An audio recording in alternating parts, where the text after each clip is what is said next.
अस्सलाम वालेकुम स्टूडेंट। इस लेक्चर में हम डिस्कस करेंगे ज्योमेट्रिक मीन को। ठीक है, ज्योमेट्रिक सीक्वेंस से ज्योमेट्रिक मीन होता है एज इट इज़, जैसे हमने अरिथमेटिक सीक्वेंस से अरिथमेटिक मीन को डिफाइन किया था। ठीक है, सो पहले डेफिनेशन डिस्कस करेंगे कि अ नंबर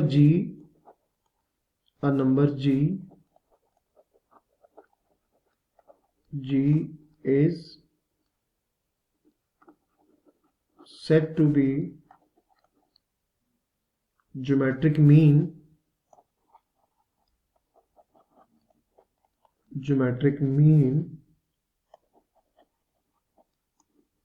gm, इसको ज्योमेट्रिक मीन को g dot m geometric mean between two numbers between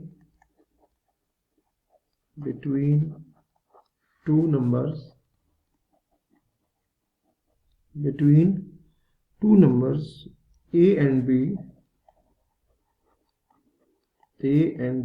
if a g b are in geometric progression। ठीक हो गया। सो देयरफॉर, अच्छा क्या लिखा हुआ है कि a number g is said to be geometric mean between two number a and b if a g b are in geometric progression। ठीक है, मतलब ये हुआ कि अगर आपके पास तीन नंबर्स ज्योमेट्रिक सीक्वेंस की फॉर्म में गिवन हो आपके पास, तो जो मिड वाला नंबर होगा वो a और b का ज्योमेट्रिक मीन होगा।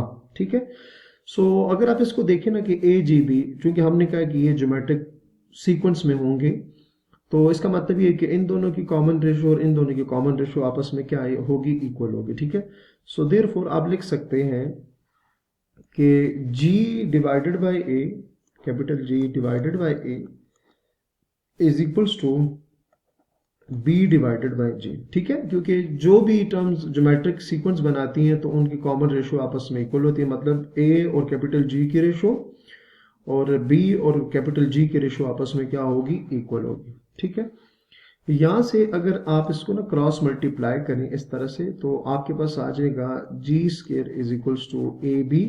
क्योंकि हमने जी को ज्योमेट्रिक मीन बोला था, सो दोनों साइड्स पर आपने क्या करना है, इसके रूट अप्लाई करना है, तो आपके पास यहाँ से ज्योमेट्रिक मीन की वैल्यू आ जाएगी। So geometric mean will be equals to, plus minus आएगा क्योंकि इसके रूट अप्लाई किया है, तो उसके रूट आपके पास क्या आ जाएगा, प्लस माइनस ए बी आ जाएगी। ठीक है, सो ये हमारे पास क्या आ गया, ज्योमेट्रिक मीन फाइंड करने का फार्मूला आ गया। ठीक है, अच्छा अब इसी तरह से लेट से एक एग्जांपल डिस्कस कर लेते हैं जिसमें हमारे पास एक ज्योमेट्रिक सीक्वेंस गिवन होगी।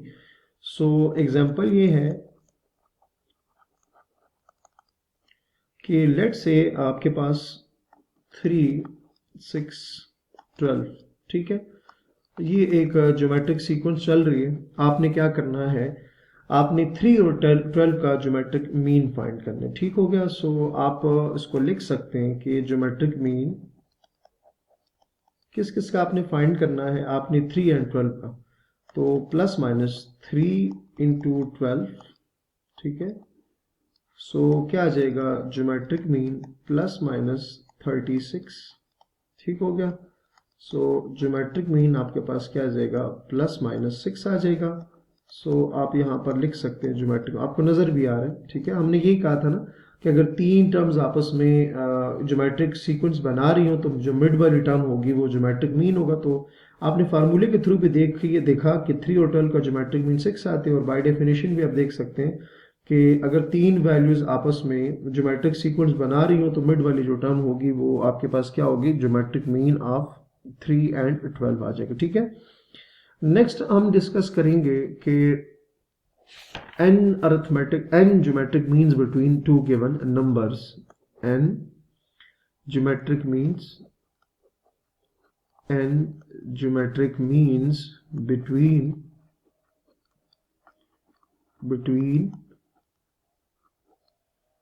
two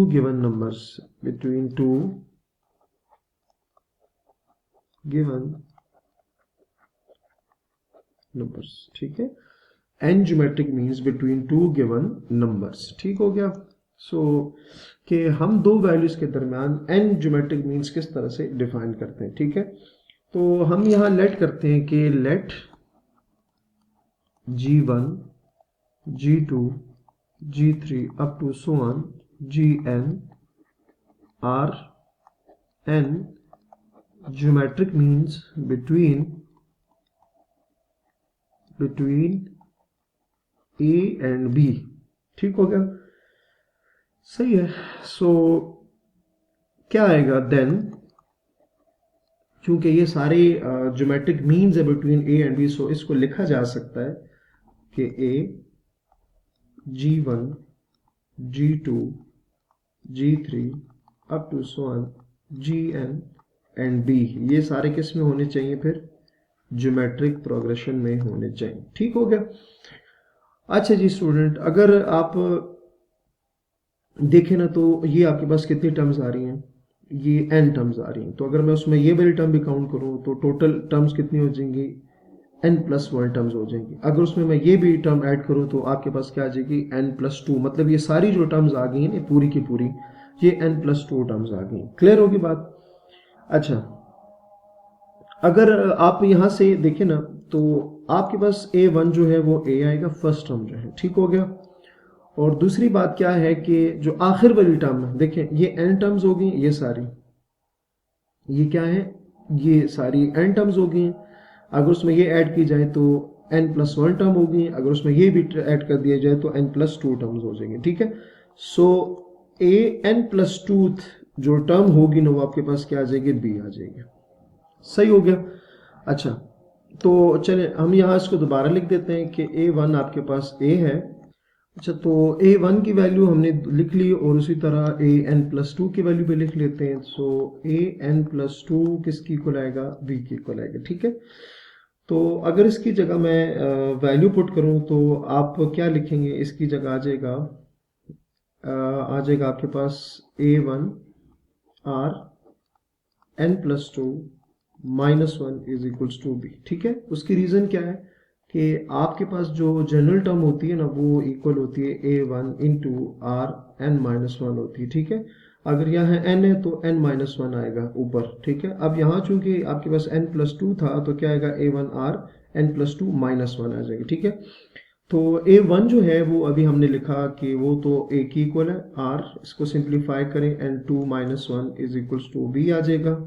मजीद अगर इसको सिंप्लीफाई करें तो n+1 is equals to b आएगा।